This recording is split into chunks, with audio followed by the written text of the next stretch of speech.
Урматтуу мекендештер, кечеги 18 майга караган түнү болуп өткөн окуялар боюнча бир аз маалымат берип кетейин деп чечтим.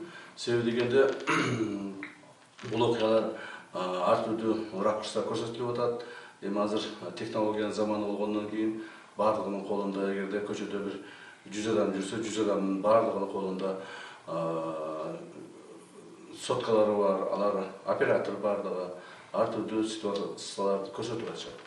Ошол кечеги болгон окуяларда 18 жаштан 25 жашка чейинки жалаң жаш балдар катышкан. 200дөн баштап ар түрдүү ситуацияга карап туруп 500-700ге чейин балдар катышып жүрүштү. Жана ошол балдардын негизги талаптары бул ушул биздин мамлекетибиздин тегерегинде иштеген, жанагы башка мамлекеттен келип иштеген мигранттардын көбөйүп кетүүсүнүн негизинде. Бул Бангладеш, Пакистан, Индия, Египет жана башка өлкөлөрдөн келип окуган студенттердин, алардын кылган жумуштарынын өтө көп болуп кетишине байланыштуу болгон. Бул балдардын, кечеги чыккан балдардын койгон талаптары да кайсы бир деңгээлде туура деп эсептеймин.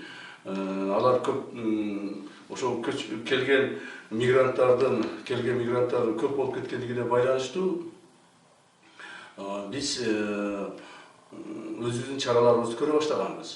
Мына жакында эле ошол апрель айынын башында болуш керек. Урматтуу президент Садыр Кожоевичтин өзүнүн жеке тапшырмасы негизинде ал киши ошол өзү совещание өткүзүп, президентибиз өзү совещание өткүзүп, ушул тапшырмаларды алдыбызга койгон, мамлекетибиздин ичиндеги мыйзамсыз жүргөн ар бир ошол башка мамлекеттен келген мигранттардын жоопкерчилигин кароо боюнча. Ошонун негизинде апрель, май айларында өтө активдүү жумуштар жүргүзүлдү жана азыр дагы жүргүзүлүп жатат. Күнүнө жок дегенде 20-30дан 50дөн ошол мыйзамсыз жүргөн мигранттарды биз таап чыгып, жана аларды мамлекеттен чыгаруу аракеттерин көрүп атабыз. Мына ошол мамлекетибизге келген мигранттардын мыйзам бузуучулуктары боюнча толук статистикалар бүгүнкү күндө биздин колубузда бар. Анын негизинде айрыкча ошол көптөгөн мыйзам бузуучулукка баргандар бул Пакистан жана Бангладеш өлкөлөрүнөн келген граждандар.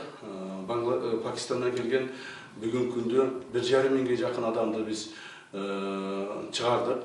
Бангладештен келген 1000ге жакын адамды чыгардык. Бирок ошол эле мезгилде мыйзамды бузуп бүгүнкү күндө мамлекеттин ичинде жүргөн 5000ге жакын адам бар. 5000ге жакын адам бар. Ошолордун 1,5 миңиндей 1360 адам Пакистандан жана 1300 адам Бангладештен. Калгандары башка мамлекеттерден. Ошондуктан бүгүндөн баштап дагы ошол мыйзамсыз биздин мамлекетте жүргөн башка мамлекеттин граждандарын мамлекеттен чыгаруу боюнча чоң иш-чаралар дагы уюштурула баштайт. Ушуга чейин жүрүп келген, мындан кийин дагы жанагы күчтөндүрүү тартибинде ушул жумуштар улантылат. Негизинен кечеки ошол чыккан адамдардын койгон талаптарын туура деп эсептейбиз, бирок ошол эле мезгилде коомдук тартипти бузуу же болбосо мамлекеттик түзүлүшкө коркунуч келтирүү маселелери карала турган болсо, анда мамлекет тарабынан кайсы бир чаралар көрүлбөйт. Кечээ мамлекеттик органдар тарабынан эч кандай бул адамдарга чаралар көрүлгөн жок жана эч кандай күч колдонулган жок. Себеби биз алардын характерин көрүп аттык. Ичинде алардын эч кандай бир ойлору болгон жок, жаман түзүлүшкө бара турган же жаман бир шарттарга барат. Алар бир гана ошондой талаптарды коюп чыгып атты. Бирок ошолордун арасында кээ бир провокаторлор болгондугун биз билебиз. Жана алардын баардыгын тактап бүттүк. Алардын арасында ошо телефон менен, WhatsApp'тар менен ар түрдүү провокациялуу маселелерди көтөрүшүп, мамлекеттик бийликке же болбосо мамлекеттик түзүлүшкө каршы чыгуу маселелерин көтөргөндөр дагы болуп атышты. Аларды биз баардыгын тактадык жана аларды жоопко тартабыз. Алардын ичинде, ошо кечекилердин арасынын ичинде курал менен жүргөндөр да болду. Курал менен жүргөндөрдү да кармадык. Аларды да кармадык, аларды да жоопко тартабыз. Себеби ошол курал эгерде капыстан атылып кете турган болсо, кимдир бирөөгө тийип провокация кыла турган болсо, анын кийинки последствиясы жакшы болмок эмес. Ошондуктан урматтуу мекендештер,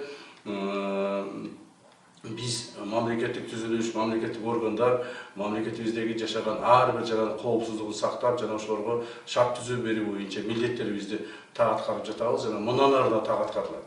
Мындан ары эгерде дагы ушундай бир маселелер чыга турган болсо, ошол маселелердин баардыгы бир саясий өңүткө өзгөрүлүп кете турган болсо, биз чара көрүүгө толук болгон мүмкүнчүлүгүбүз бар, мүмкүнчүлүгүбүз жетишет.